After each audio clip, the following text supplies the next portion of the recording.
MTN News, Malayalam Television Network.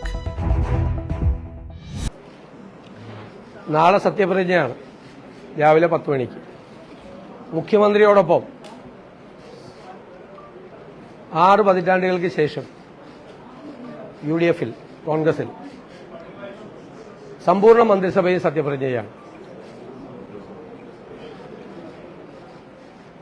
ഇന്ന് 20 UDF മന്ത്രിമാരുടെ list ബഹുമാനപ്പെട്ട ഗവർണർക്ക് സമർപ്പിച്ചു. അപ്പോൾ നാളെ ഞാനടക്കം 21 പേര് സത്യപ്രതിജ്ഞയാണ്. ലീഗ് മന്ത്രിമാരുടെ മുസ്ലിം ലീഗ് പ്രഖ്യാപിച്ചു. ബാക്കിയുള്ളവരുടെ നിങ്ങൾക്കറിയാം. കോൺഗ്രസിന്റെ ചരിത്രത്തിലെ ഏറ്റവും വേഗത്തിലെടുത്ത തീരുമാനമാണ് മന്ത്രിമാരുടെ ലിസ്റ്റ്. അതിൽ 63 MLA-മാർ കോൺഗ്രസിലുണ്ട്. ഒരുപാട് അർഹതപ്പെട്ട ആളുകളുണ്ട്. നമുക്കിതിൻ്റെ അകത്ത് ഉൾക്കൊള്ളിക്കാൻ പറ്റാത്ത ആളുകൾ, അർഹതപ്പെട്ട ആളുകൾ അക്ഷരാർത്ഥത്തിൽ. പക്ഷെ നമുക്ക് 11 പേരാണുള്ളത്. അപ്പോൾ നമുക്ക് കുറേ അർഹതയുള്ള ആളുകളെ പല സോഷ്യൽ ബാലൻസും റീജിയണൽ ബാലൻസും എല്ലാം കൂടി പരിഗണിക്കുമ്പോൾ അവരെ പരിഗണിക്കാൻ പറ്റിയിട്ടില്ല. അതിലെനിക്ക് വലിയ ദുഃഖമുണ്ട്, വലിയ പ്രയാസമുണ്ട്. വളരെ അടുത്ത സഹപ്രവർത്തകരാണ് പുറത്തു നിൽക്കുന്ന പലരും, ഇതിൽ പെടാത്ത പലരും. പക്ഷെ പല മാനദണ്ഡങ്ങൾ വെച്ച് കോൺഗ്രസ് പോലത്തെ ഒരു പാർട്ടി മന്ത്രിമാരെ നിശ്ചയിക്കുമ്പോൾ ഉള്ള ചില പരിമിതികൾ, ചില സാമൂഹ്യ യാഥാർത്ഥ്യങ്ങൾ, പ്രാദേശികമായ വിഷയങ്ങൾ, മേഖലയെ സംബന്ധിച്ച പ്രശ്നങ്ങളെല്ലാം അതെല്ലാം പരിശോധിച്ച് പ്രധാനപ്പെട്ട നേതാക്കളെല്ലാം കൂടിയാലോചിച്ചു AICCയുടെ അനുവാദത്തോടു കൂടിയാണ് ഇന്ന് 5 മണിക്ക് ശേഷം ഗവർണർക്ക് ഈ ലിസ്റ്റ് സമർപ്പിച്ചത്. ഞാൻ അവരുടെ പേര് വിവരങ്ങൾ ഞാൻ വായിക്കുകയാണ്. 20 പേരുടെ പേരുകൾ.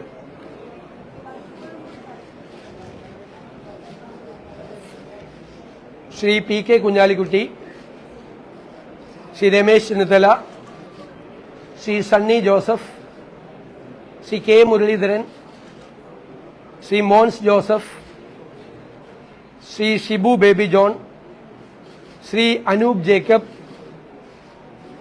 Shri CP John, Shri AP Anilkumar, Shri N Shamsuddin, Shri PC Vishwanath, Shri Roji M John, Shrimati Bindu Krishna, Shri M Liju, Shri KM Shaji, Shri PK Basheer, Shri VE Abdul Gafoor, Shri T Siddique, Shrimati KA Thulasi. സനം യൂത്ത് കോൺഗ്രസ് സംസ്ഥാന പ്രസിഡന്റ് കൂടിയായ ശ്രീ OJ ജനീഷ്. ഇതാണ് 20 പേരുടെ പേര്. ആണല്ലോ. സ്പീക്കർ ശ്രീ തിരുവഞ്ചൂർ രാധാകൃഷ്ണൻ. ഈ സഭയിലെ തന്നെ മുതിർന്ന അംഗമായ ശ്രീ തിരുവഞ്ചൂർ രാധാകൃഷ്ണൻ സ്പീക്കറും ശ്രീമതി ഷാനിമോൾ ഉസ്മാൻ ഡെപ്യൂട്ടി സ്പീക്കറോ.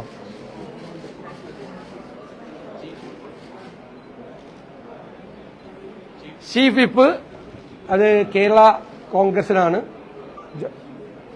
അദ്ദേഹം ശ്രീ PJ ജോസഫ് സാർ അത് പ്രഖ്യാപിക്കും.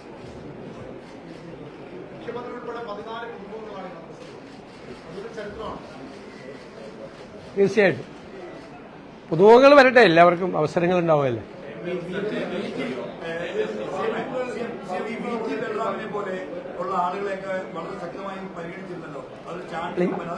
ഞാൻ പറഞ്ഞല്ലോ, ഇതിന്റെ അകത്ത് വരേണ്ട, ചിലപ്പോൾ ഇതിൽ വന്ന പലരേക്കാളും അർഹതയുള്ള ആളുകളുണ്ട് പുറത്ത്. പക്ഷേ നമ്മൾ നോക്കുമ്പോൾ നമുക്കറിയാലോ, ഒരു പാർട്ടി ഇത് നിശ്ചയിക്കും. കോൺഗ്രസ് പോലത്തെ ഒരു പാർട്ടി തീരുമാനങ്ങൾ എടുക്കുമ്പോൾ സോഷ്യൽ ബാലൻസ്, റീജിയണൽ ബാലൻസ് ഇതൊക്കെ നോക്കണ്ടേ. അങ്ങനെ നോക്കുമ്പോൾ അർഹതയുള്ള 63 പേര് ജയിച്ചു വന്നിരിക്കുകയാണ്. ചരിത്രത്തിലെ ഏറ്റവും വലിയ വിജയമാണ്. അപ്പൊ അതില് കുറെ ആളുകൾ, എല്ലാവരും അല്ല, കുറച്ച് ആളുകൾ ഉറപ്പായിട്ട് വരണ്ട. പക്ഷെ 11 ഉള്ളു.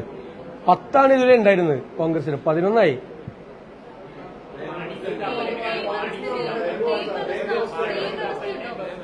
അത് പറയാം, പിന്നീട് പറയാം. ഇല്ല, അതായത് പറയാം, പിന്നീട് പറയാം. വകുപ്പുകളുടെ കാര്യം, വകുപ്പുകളെല്ലാം ഏകദേശം തീരുമാനമായിട്ടുണ്ട്. ചെറിയ ചെറിയ കറക്ഷൻസ് മാത്രമേ ഉള്ളൂ. ഘടകകക്ഷികൾ തമ്മിലുള്ളതും ഏകദേശം പൂർത്തിയായിട്ടുണ്ട്. കുറച്ച് കാര്യങ്ങൾ കൂടി നോക്കണം. അത് സാധാരണ അത് സത്യപ്രതിജ്ഞയ്ക്ക് ശേഷമാണ് ഗവർണർക്ക് സമർപ്പിക്കാറുള്ളത്.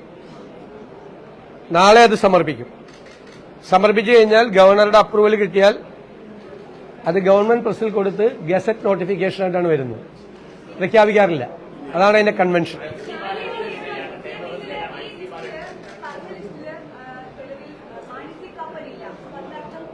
അല്ല, അത് പറഞ്ഞല്ലോ, ഞാൻ 3 ചോദ്യം വന്നത്. അപ്പൊ ഞാൻ പറഞ്ഞല്ലോ അത് പിന്നീട് പറയാമെന്ന് പറഞ്ഞു. ചില ധാരണകളുണ്ട്, അത് ഞാൻ പിന്നീട് പറയാം.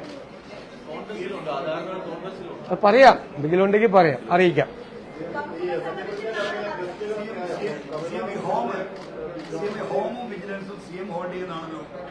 അല്ലല്ല, അതൊക്കെ പറയാന്നേ. അതൊക്കെ നിങ്ങൾ ഗസറ്റ് നോട്ടിഫിക്കേഷനിൽ അടുത്ത വിസ്മയങ്ങൾ നോക്കിയോ.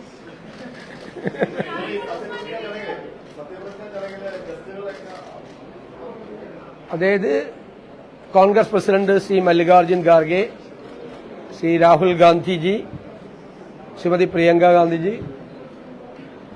കർണാടക മുഖ്യമന്ത്രി ശ്രീ സിദ്ധരാമയ്യ, തെലങ്കാന മുഖ്യമന്ത്രി ശ്രീ രേവന്ത് റെഡ്ഡി, ഹിമാചൽ മുഖ്യമന്ത്രി ശ്രീ സുഖ്വീന്ദർ സുഖു. അതേ, ഞാൻ NSU അഖിലേന്ത്യാ സെക്രട്ടറി ആയിരുന്നപ്പോൾ ഹിമാചലിലെ NSU പ്രസിഡന്റ് ആയിരുന്ന ആളാണ്. പിന്നെ കർണാടക ഡെപ്യൂട്ടി മുഖ്യമന്ത്രി DK ശിവകുമാർ. പിന്നെ അവിടെ നിന്നെല്ലാം നിരവധി മന്ത്രിമാരെല്ലാം വരുന്നുണ്ട്. അത് വരും, അത് വരട്ടെ, വരും, അദ്ദേഹം വരും, അത് വരും. ഇപ്പൊ അല്ല, പിന്നീട് അല്ല, ഇപ്പൊ അല്ല, നാളെ, പിന്നീട് നിരവധി മന്ത്രിമാർ വിവിധ സംസ്ഥാനങ്ങളിൽ നിന്ന് വരുന്നുണ്ട്. ബഹുമാന്യനായ പ്രതിപക്ഷ നേതാവ് ശ്രീ പിണറായി വിജയൻ, അദ്ദേഹം ഉണ്ടാവും. BJP സംസ്ഥാന പ്രസിഡന്റ് ശ്രീ രാജീവ് ചന്ദ്രശേഖർ വരാമെന്ന് സമ്മതിച്ചിട്ടുണ്ട്.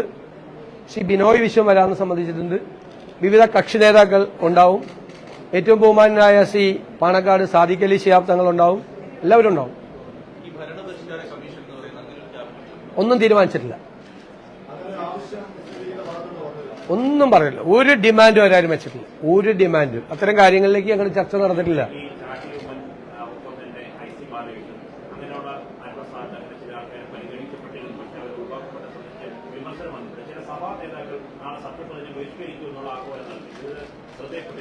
ഇല്ല, എന്റെ ശ്രദ്ധയപ്പെട്ടിട്ടില്ല.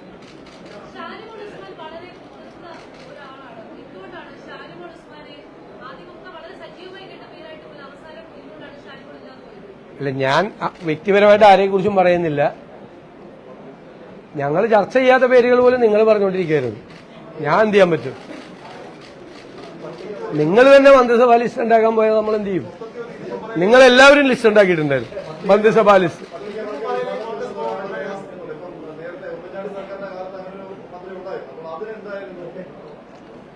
കഴിഞ്ഞ മന്ത്രിസഭയിൽ പട്ടികജാതി മന്ത്രി ഉണ്ടായിരുന്നില്ല. അവസാനം ഉണ്ടായിരുന്നോ? ചരിത്രത്തിൽ ആദ്യമായി 2 പട്ടികജാതി മന്ത്രിമാർ വരികയാണ്. സമീപകാലത്തെ ചരിത്രത്തിൽ ആദ്യമായി കോൺഗ്രസ് മന്ത്രിസഭയിൽ 2 സ്ത്രീകൾ വരികയാണ്. ഒരു ഡെപ്യൂട്ടി സ്പീക്കർ നഫീസത്ത് ബീവിയെ കഴിഞ്ഞതിന് ശേഷം ഒരു ഡെപ്യൂട്ടി സ്പീക്കർ, മുതിർന്ന നേതാവാണ് നഫീസത്ത് ബീവി അല്ലേ, ഒരു ഡെപ്യൂട്ടി സ്പീക്കർ ഒരു വനിത കൂടി വരികയാണ്. ഒന്നും ശ്രദ്ധിച്ചില്ല.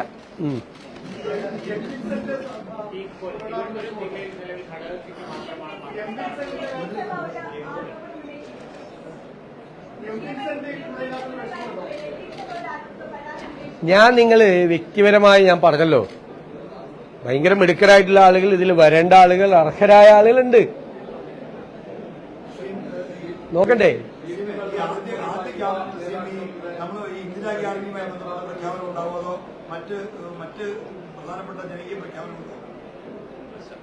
ക്യാബിനറ്റ് കഴിഞ്ഞിട്ട് നിങ്ങളെ കാണും, തീരുമാനങ്ങൾ പ്രഖ്യാപിക്കും. നമുക്ക് നോക്കാം, നമുക്ക് പരിശോധിക്കാം.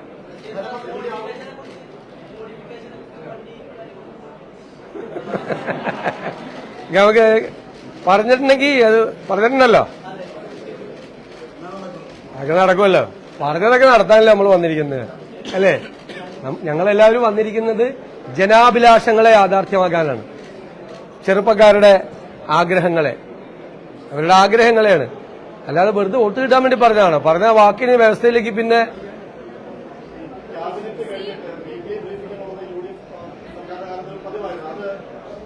നോക്കാം, നമുക്ക് ആലോചിക്കാം. എന്തായാലും ഞാൻ നിങ്ങളെ കാണാതെ പോണ ആളല്ലല്ലോ. ഇന്നലെ ഇന്നും മിനിങ്ങാന്നുമായിട്ട് എത്ര പ്രാവശ്യം നിങ്ങളെ കണ്ടില്ല? ലോകത്ത് ആരെങ്കിലും ഇങ്ങനെ കണ്ടിട്ടുണ്ടോ? അല്ല, ഞാൻ ചോദിച്ചത് നിങ്ങളെ കാണുന്നൊരു രസമല്ലേ? നിങ്ങൾ എന്നെ വിമർശിക്കുകയും വേണം. നിങ്ങളെ വിമർശിക്കുകയും വേണം, തെറ്റുകളെ ചൂണ്ടിക്കാണിക്കുകയും വേണം. നിങ്ങൾ തെറ്റുകൾ ചൂണ്ടിക്കാണിച്ചാൽ നമ്മളത് തിരുത്തും.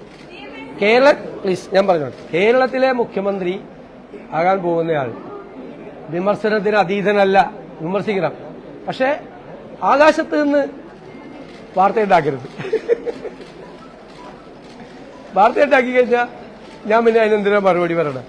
നിങ്ങൾ സത്യസന്ധമായും വിമർശനാത്മകമായും നാട് നന്നാകണം എന്നുള്ള ആഗ്രഹത്തോടു കൂടി നിങ്ങളുടെ ഇടപെടലുകളെ സ്വാഗതം ചെയ്യും, നിങ്ങളുടെ വിമർശനങ്ങളെ സ്വാഗതം ചെയ്യും. കറക്റ്റ് ചെയ്യാൻ പറ്റാവുന്ന കാര്യങ്ങൾ കറക്റ്റ് ചെയ്യും. മാധ്യമങ്ങൾ ഒരു കറക്റ്റീവ് ഫോഴ്സായിട്ട് കൂടി മാറണം എന്നുള്ള അഭിപ്രായക്കാരൻ. അല്ലാതെ എല്ലാ ദിവസവും ഇപ്പൊ 2-3 ദിവസമായിട്ട് നല്ല എന്നെക്കുറിച്ച് നല്ല എനിക്ക് വായിക്കാൻ ഭയങ്കര രസമുണ്ട്. രാവിലെ ആകുമ്പോൾ നല്ല വാർത്തകളാണ്. എപ്പോഴും അങ്ങനെ ആയിരിക്കില്ല എന്ന് എനിക്കറിയാം. യാഥാർത്ഥ്യബോധമില്ലേ? നമ്മൾ രാഷ്ട്രീയ പ്രവർത്തകരല്ലേ? യാഥാർത്ഥ്യബോധമുണ്ട്. വിമർശനങ്ങൾ വരും, അപ്രിയങ്ങളായ ചില തീരുമാനങ്ങൾ എടുക്കേണ്ടി വരും, അല്ലേ? നാടിന്റെ നന്മയ്ക്ക് വേണ്ടി, നാടിന്റെ പുരോഗതിക്ക് വേണ്ടി ചിലപ്പോൾ അപ്രിയങ്ങളായ തീരുമാനങ്ങൾ എടുക്കേണ്ടി വരും. അപ്പോൾ അതൊക്കെ നമുക്ക് ഗംഭീരാക്കാം.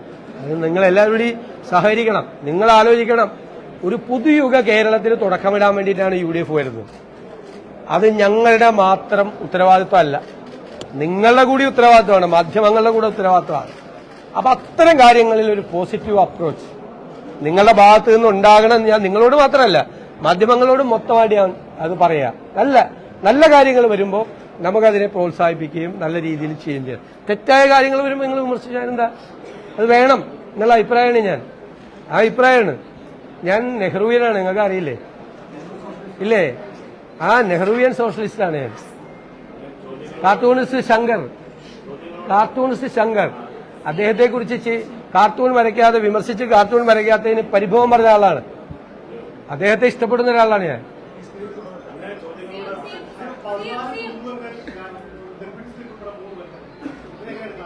അതല്ലേ അത് ഞാനത് പറഞ്ഞു. അതൊക്കെ അപ്രീഷിയേറ്റ് ചെയ്യപ്പെടേണ്ട കാര്യങ്ങളല്ലേ? ഞാൻ പറയാം, കുറവുകളുണ്ട്. ഞാനത് സമ്മതിക്കുന്നു, കുറവുകളുണ്ട്. പക്ഷെ ഒരു പാർട്ടിയല്ലേ തീരുമാനം എടുക്കുമ്പോഴുള്ള എങ്ങനെ അതൊക്കെ ഓരോരുത്തരുടെ ശൈലിയാണ്. ഞാൻ അദ്ദേഹത്തിന് ഇതിനെ വിമർശിക്കുന്നു. ഇപ്പൊ എന്തിനാ അദ്ദേഹത്തിന്റെ ശൈലി അതാണ്. എന്റെ ശൈലി അതല്ലെന്ന് നിങ്ങൾക്ക് അറിയാലോ. ഞാൻ അതിൽ നിന്ന് സംസാരിക്കില്ല നിങ്ങളോട്.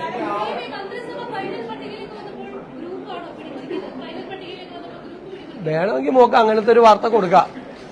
അത് നിങ്ങളുടെ സ്വാതന്ത്ര്യം. ഇതിന്റെ അകത്ത് എന്ത് ഗ്രൂപ്പാണുള്ളത്? ഏത് ഗ്രൂപ്പാണ് ഇതിനകത്തുള്ളത്? നിങ്ങൾ നോക്ക്, ഒരു കോൺഗ്രസ് നേതാവും ഒരു വ്യക്തിക്ക് വേണ്ടിയിട്ടും ഒരു അനാവശ്യമായ സമ്മർദ്ദം ചെലുത്തിയിട്ടില്ല. ഞങ്ങള് ഒരുമിച്ചിരുന്ന് 10 മിനിറ്റ് കൊണ്ടാണ് ആദ്യത്തെ പേരുകൾ എഴുതിയത്. അവസാനം 1-2 പേരുകൾ, 2-3 പേരുകൾ ഞാൻ നേരത്തെ പറഞ്ഞ ചില മാനദണ്ഡങ്ങൾ കൂടി കണക്കാക്കി അതിന്റെ എല്ലാ കാര്യങ്ങളും കൂടി ചർച്ച ചെയ്തിട്ടാണ് ആ തീരുമാനമെടുത്തത്. മനസ്സിലായല്ലോ? അല്ലാതെ വീതം വെപ്പല്ല. ഏത് ഗ്രൂപ്പാ വീതം വയ്ക്കാൻ? ഒരു ഗ്രൂപ്പുമില്ല. ഒരു നേതാവും ഒരു ഗ്രൂപ്പും ആരും ഒരു പ്രഷറും ചെലുത്തിയിട്ടുണ്ടെങ്കിൽ 24 മണിക്കൂർ കൊണ്ട് നടക്കുമോ? ശരിക്കും ഇന്നലെ വൈകുന്നേരം പ്രോസസ്സ് തുടങ്ങുന്നത്. ഞാൻ ഇന്നലെ രാവിലെ 11 മണിക്കാണ് എത്തുന്നത്.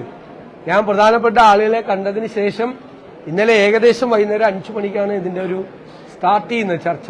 ഇന്ന് വൈകുന്നേരം 5 മണിക്ക് ഗവർണർക്ക് ഇത് സബ്മിറ്റ് ചെയ്തു.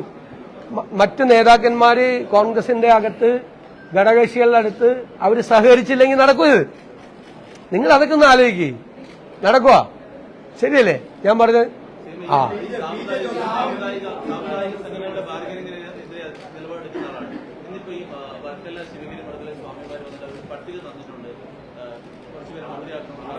അവര് എന്നെ കണ്ട് എനിക്ക് അനുഗ്രഹം തരാൻ വേണ്ടി വന്നതാണ്. ഒരു പട്ടിയം തരാൻ വന്നല്ലോ അവര്. അതെനിക്കറിയില്ല.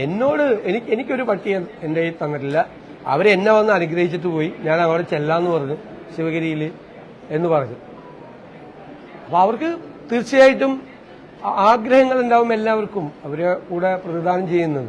ഞാൻ ചോദിക്കട്ടെ, നിങ്ങൾ എടുത്തൊന്ന് നോക്ക്. ഇതിന് മുമ്പുണ്ടായിരുന്ന UDF മന്ത്രിസഭയിൽ ഉണ്ടായിരുന്നതിനേക്കാൾ കൂടുതൽ അംഗങ്ങൾ കൂടി ആണോ?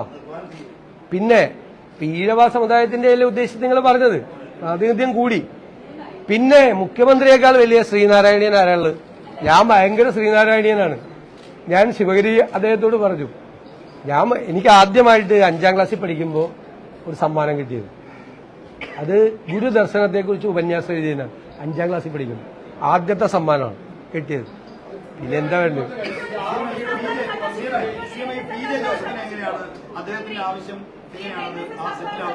അദ്ദേഹം പരിണതപ്രജ്ഞനായ രാഷ്ട്രീയ നേതാവാണ്. കഴിഞ്ഞ തെരഞ്ഞെടുപ്പിൽ 2 സീറ്റ് കോൺഗ്രസിന് വിട്ടുതരാൻ സൗമനസ്യം കാണിച്ച രാഷ്ട്രീയ നേതാവാണ്. ഈ UDFിലെ ഏറ്റവും മുതിർന്ന നേതാവാണ്. എല്ലാ അനുഗ്രഹങ്ങളും എല്ലാ ഗൈഡൻസും ഞങ്ങൾക്ക് തരുന്ന ആളാണ്. അദ്ദേഹത്തെയൊക്കെ നമ്മളങ്ങനെ കൈകാര്യം ചെയ്യാലല്ലോ.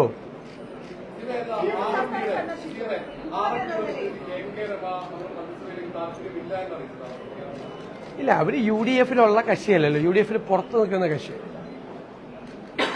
ശരിയപ്പോ എന്തോരം നേരെ ഇംഗ്ലീഷോ യു ആസ്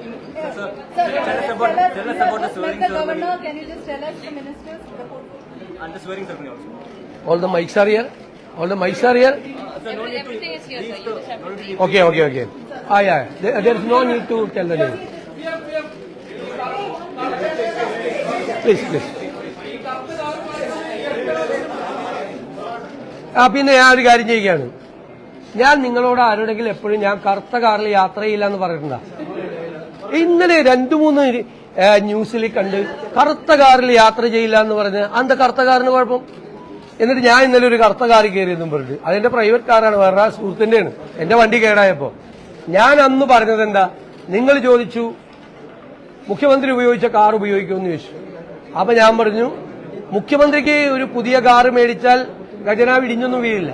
പക്ഷെ മുഖ്യമന്ത്രി ഒരു പുതിയ കാറ് മേടിച്ചാൽ അതൊരു റോങ് മെസ്സേജാണ് ഇപ്പോഴത്തെ സാമ്പത്തിക സാഹചര്യത്തിൽ, അല്ലെ? ഒരു റോങ് മെസ്സേജാണ്. പുതിയ കാറ് മേടിച്ചാൽ ആരും ഒന്നും പറയില്ല, മുഖ്യമന്ത്രി പുതിയ കാറ്.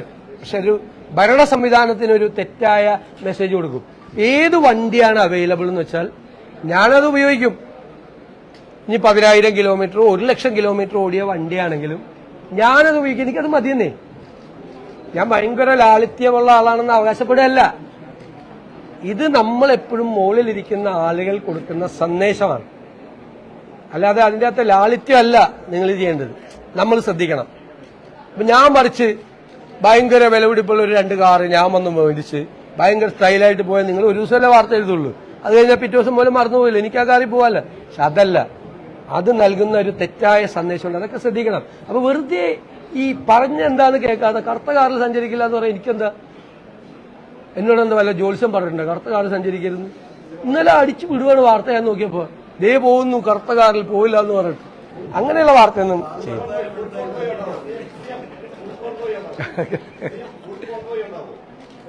അതൊക്കെ ഞാൻ പറഞ്ഞല്ലോ, ഫുൾ കോൺവോയ് വേണ്ട എന്ന്. പോലീസ് ഞാൻ എസ്കോർട്ട് കൂടി വേണ്ടെന്ന് പറഞ്ഞത് സമ്മതിച്ചില്ല പോലീസ്. 3 വണ്ടി കൂടുതൽ കോൺവോയിൽ. നേരത്തെ പരാതികൾ 30-40 വണ്ടികൾ, ആംബുലൻസ് ഒരുപാട്. അത് ഞാൻ അദ്ദേഹത്തെ കുറ്റപ്പെടുത്തിയല്ല. Z+ കാറ്റഗറിയാണ് മുഖ്യമന്ത്രി, Z+ കാറ്റഗറിയാണ്. അപ്പൊ അത് യൂണിയൻ ഗവൺമെന്റും ഒക്കെ അത് ശ്രദ്ധിക്കുന്നതാണ്, അത് പറയുന്നതാണ്. പക്ഷെ ഞാൻ ആലോചിച്ചെന്താന്ന് വെച്ച് കഴിഞ്ഞാൽ, എന്റെ പ്രായത്തിലുള്ള എന്റെ പൊളിറ്റിക്കൽ പശ്ചാത്തലമുള്ള ഒരാൾ മുഖ്യമന്ത്രിയായി വന്നു, ഒരു 10-30-40 വണ്ടി കൂടി റോഡിൽ കൂടി പോകുന്നു. ഞാനാണ് റോഡിൽ നിന്ന് ആ കാഴ്ച കാണുന്നതെങ്കിൽ ഞാൻ എന്തു വിചാരിക്കുമെന്ന് ഞാൻ ചിന്തിച്ചു. എനിക്ക് ദേഷ്യം തോന്നും, എനിക്ക് നിരാശ തോന്നും, എനിക്ക് പുച്ഛം തോന്നും, എനിക്ക് പരിഹസിക്കാൻ തോന്നും, എനിക്ക് ചിരിക്കാൻ തോന്നും, വല്ലാത്ത ദേഷ്യവും വരും, ഇല്ലേ? അപ്പൊ ഞാനാണ് വഴിയിൽ റോഡ് ബ്ലോക്ക് ചെയ്യുമ്പോ കാത്ത് എന്റെ വണ്ടിയായിട്ട് ഞാൻ കിടക്കുവാണെങ്കിലാ, നിങ്ങൾ ആരെങ്കിലും കിടക്കുവാണെങ്കിലാ 5 മിനിറ്റൊക്കെ ആവാം, അരമണിക്കൂറായില്ല, 1 മണിക്കൂറായില്ല, എവിടെയൊക്കെ പോകേണ്ട ആളല്ല, അതൊന്നും വേണ്ടെന്ന് പറയും. അത് ഞാൻ ആ വഴിയിൽ നിൽക്കുന്ന ഒരാളായി, അല്ലെങ്കിൽ ആ പോലീസ് സ്റ്റോപ്പ് ചെയ്തിരിക്കുന്ന അകത്ത് ഒരു കാറിലിരിക്കുന്ന അത്യാവശ്യത്തിന് പോകേണ്ട ഒരാളായി ഞാനൊന്ന് സങ്കല്പിച്ചു നോക്കി. അപ്പൊ ഞാൻ എടുത്ത തീരുമാനമാണത്. അത് വേറെ ഞാൻ ഭയങ്കര ലാളിത്യക്കാരനാണ്, ഭയങ്കര സിമ്പിളാണ് എന്നൊന്നുള്ളൊരു മെസ്സേജ് കൊടുക്കാൻ വേണ്ടിയിട്ടല്ല. പക്ഷെ ഇപ്പൊ നമുക്ക് അതൊക്കെ വേണം. ഇതൊന്നുമല്ല. ഞാൻ പണ്ട് ഓസ്ട്രേലിയയിലെ മെൽബണിൽ പോയപ്പോൾ ഒരു ഷോപ്പിംഗ് മാളിൽ നിൽക്കുമ്പോൾ അവിടുത്തെ ഡിഫൻസ് മിനിസ്റ്റർ ഒരു കാറിൽ വന്ന്, അദ്ദേഹം ഭാര്യയായിട്ട് വന്ന് ഡ്രൈവ് ചെയ്ത് വന്ന് ഷോപ്പിങ്ങിന് പോണ ഞാൻ കണ്ടിട്ടുണ്ട്. 15 കൊല്ലം മുമ്പാണ്. ഞാനപ്പോ തലയിൽ കൈവച്ചു. എന്തൊരു അത്ഭുതമാണ്. ഞാൻ ഇപ്പൊ ആലോചിക്കുന്നത് അങ്ങനെ പോകാൻ പറ്റുന്ന ഒരു കാലത്തേക്ക് നമ്മുടെ കേരളം കൂടി വരട്ടെ എന്നാണ്. ഏത് വേറെ സമരവും പ്രശ്നവും തടയലും പിടിയിലും ഒക്കെയുള്ള സംസ്ഥാനമാണ് കേരളം, അല്ലേ? അതൊക്കെ കൊണ്ടായിരിക്കാം മന്ത്രിമാരും മുഖ്യമന്ത്രിമാരും സംരക്ഷണവും പിന്നെ പലതരത്തിലുള്ള ഇന്റലിജൻസിന്റെ റിപ്പോർട്ടും ഒക്കെ കൊണ്ടാണ്. ഞാൻ എനിക്ക് മുന്നിലിരുന്ന ആളുകൾ കൂടുതൽ വാഹനം ഉപയോഗിച്ച തെറ്റു പറയില്ല. അവരൊക്കെ പല സന്നിഗ്ധ ഘട്ടങ്ങൾ കയറി ആ സ്ഥാനത്ത് വന്ന ആളുകളാണ്. അവരുടെയൊക്കെ ജീവിതത്തിൽ പ്രതിസന്ധികളും വെല്ലുവിളികളും ഒക്കെ ഉണ്ടായിട്ടുണ്ട്. ഇനി ഞാൻ പിണറായി വിജയനെ കളിയാക്കി പറഞ്ഞതല്ല, ഞാൻ പറയില്ല അങ്ങനെ. അദ്ദേഹം വേറൊരു ഞാൻ വന്ന സാഹചര്യത്തിൽ വന്ന ആളല്ല. അദ്ദേഹത്തിന്റെ സ്റ്റേച്ചർ അല്ല ഞാൻ മുഖ്യമന്ത്രിയാകുമ്പോൾ എനിക്കുള്ള സ്റ്റേച്ചർ. നമ്മളത് കരുണാകരനോ എ കെ ആന്റണിയോ ഉമ്മൻചാണ്ടിയോ മുഖ്യമന്ത്രിയായിരിക്കുമ്പോൾ അവർക്കുള്ള സ്റ്റേച്ചർ അല്ല എനിക്കുള്ളത്. ഞാൻ ഇതെല്ലാം ആലോചിച്ചിട്ടാണ്. അത് വേറെ തരത്തിൽ അത് വ്യാഖ്യാനിക്കണ്ട. നമ്മൾ നമ്പർ ഇറക്കുകയാണെന്നോ അല്ല, വേണ്ട. അത് നമ്പർ 2 ദിവസം നിൽക്കുള്ളൂ, അല്ലേ? അതല്ല. അതുകൊണ്ടാണ് ഞാൻ ആലോചിച്ച് ഉറച്ച തീരുമാനം പണ്ട് എന്റെ മനസ്സിലുണ്ടായിട്ടുണ്ട്. മുഖ്യമന്ത്രി ആവുമ്പോൾ അങ്ങനെ ചെയ്യണമെന്നല്ല. ശരിയാ. ഇനി എന്ത് English, sorry. Now, after 60 years, the UDF complete cabinet is going to be swearing tomorrow at 10 o'clock. After 60 years, the complete cabinet. And we have discussed with the coalition partners. We have interacted with all the Congress leaders within the party, and we are very much delighted to say that we have completed the entire process within 24 hours,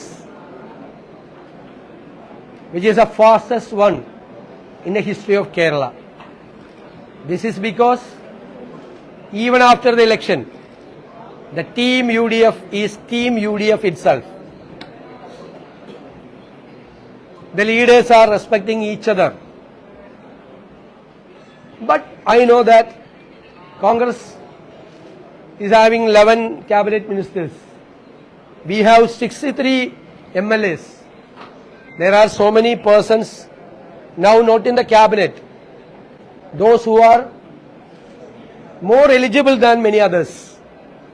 But unfortunately, we have to consider the social balance, the regional balance, and women representation, the Dalit representation, many things. So we are not able to include all the eligible persons in the cabinet. We have included 2 members from the SC community. There are 2 women in the cabinet, 1 deputy speaker also. 3 women are accommodated in this case. We have done our maximum. So I expect all of that support from the media side also.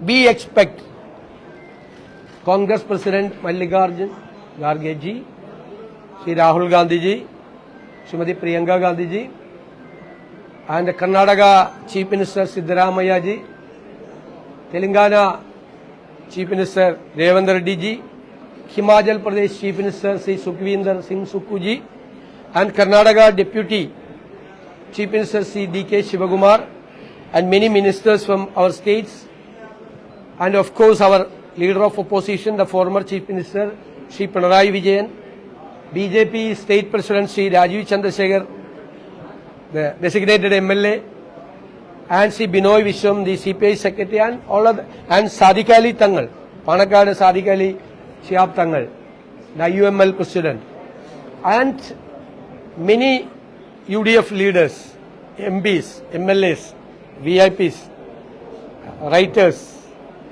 cultural leaders. No, we have discussed with the AICC, then we told them to discuss with, then take a decision. I don't have anything to explain. There's Tamil Nadu Chief Minister. No, now there is no information that he will be coming. The allocation of departments. The portfolios, we are discussing, the final discussions are going on. As per the convention, tomorrow we have to submit the portfolios to the Honorable Governor. After getting approval from the Honorable Governor,